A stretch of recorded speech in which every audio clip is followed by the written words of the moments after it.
Hello there, a jolly good morning to you. Thank you plenty for staying with Nigeria Live Television. This is the Papers Review, comes to you every weekday. My name is Henry Ahamuefula. We start off this morning with the Punch paper, the lead story on the Punch. Federal government eyes oil windfall to fund 9 trillion naira budget gap. Easter Defense Headquarters orders troop alert, confirms U.S. support. Afrexim Bank drives 4 billion funding for Dangote refinery. On 2027, Transport Minister resigns. Adelabu others hold on. Lagos CP withdraws task force from traffic duties. Plateau killings. Tinubu invites governor as deaths hit 28.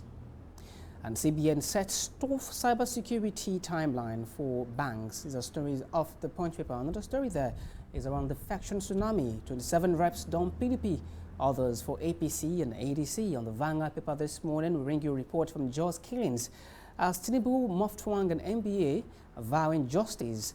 And away from that, Nigeria's debts to hit 155 trillion naira as Senate approves federal government $6 billion loan request. And the story on 27 reps defecting is also making it there. Court rules on El-Rufai's bail today is on page 7 of the Vanguard paper. Senate extends 2025 budget implementation to June 30. APC pressuring INEC to undermine us after Kwankwaso's defection, says ADC. Away from that to the Nigerian Tribune, 30 reps move across parties, 14 join APC. ADC gains 9, PDP loses 12. Initially, other papers are reporting 27. Well, the Nigerian Tribune are reporting 30 reps moving across parties. Alrighty, Plateau Kaduna killings affront to all Nigeria stands for. Affront to all Nigeria stands for. That's coming from President Tinubu. He says the Plateau and Kaduna killings is an affront to what Nigeria stands for. And National Assembly passes 68.323 trillion naira budget. That's 2026 budget.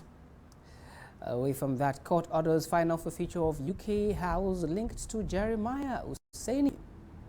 Troops arrest 16 logistics supplies. Other bandits in Northeast is also a story you get on the Nigerian Tribune. Federal government unveils new standard for fairly used vehicles, says no certification, no entry. The Daily Independent paper, National Assembly passes 68.3 trillion naira 2026 budget, okays Tinubu's $6 billion loan. And a story around Kwankwaso. After Kwankwaso move, ADC alleges federal government plots to hijack party leadership. Nigeria's export outlook brightens as oil posts best month since 1990. Hope rises for Nigeria's FX and fiscal position. The Daily Trust paper real quick. Tinubu moves for new loans, debts to hit 195 trillion naira. El-Rufai returns to ICPC custody is also a story on the Daily Trust paper. And 28 reps switch parties ahead primaries. Bala Mohammed moves defection to ADC. 2027, it is Abba versus Gawuna again. That's a big question the Daily Trust is posing this morning. Away from that, the Guardian paper, real quick, the reporting on the National Assembly acquaints to 8.3 trillion budget and shifting burden of funding and execution to federal government. Away from that, maritime inefficiencies, delayed reforms cost Nigeria 5 trillion naira yearly. A revelation is on page 4 of the Guardian paper this morning.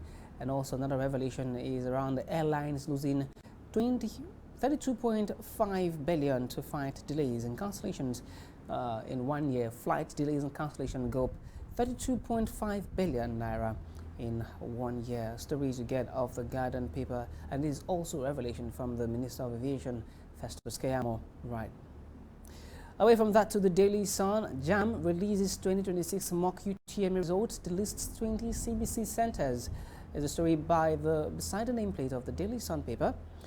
Federal government seeks tougher action on $88 billion annual financial leakages. Is also a story that follows on the Daily Sun paper this morning. The lead story on the Daily Sun, knocks kudos as Senate okays Tinubu's 9 trillion naira budget hike request.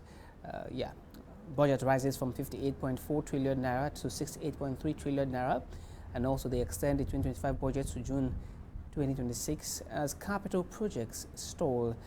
Alrighty. Defense headquarters confident U.S.-Nigeria military collaboration will boost security. That's a story you get on page 4 of the Daily Sun paper this morning. El Rufai returns to ICPC cell after mom's burial. The Daily Sun is reporting that this morning. Check out the business day. Nigeria's gas reaches Lyon, Europe, but pipelines aren't ready is the lead story there. And another story they're reporting on is Tinubu missing March deadline as lawmakers extend 2025 capital budget, and also a revelation into how Nigerian banks defied odds to raise 4.6 trillion naira in 2 years. On the New Telegraph paper, Senate approves Tinubu's fresh $6.9 billion foreign loan request. That's a story there. And they're also reporting on PMS crisis, with marketers flooding Lagos jetties with 286.7 billion naira worth of product. On the Middle East crisis, Trump willing to end war without reopening of Hormuz. That's a story you're getting off the New Telegraph coming from the WSJ this morning. Alrighty, check out the Daily Monitor. Defense Minister to troops shouldn't cite any terrorist. That's a big order on the paper, right? Okay, we move from that particular story to another around the federal government saying Nigeria will not bow to criminal elements as a vow to bring perpetrators of Angwan Rukuba Jos North attack to justice. Well, that's where we will call it a wrap on the papers this Wednesday. My name is Henry Ahamuefula. So we'd also bring you to Globe in View in a moment. Have a nice day.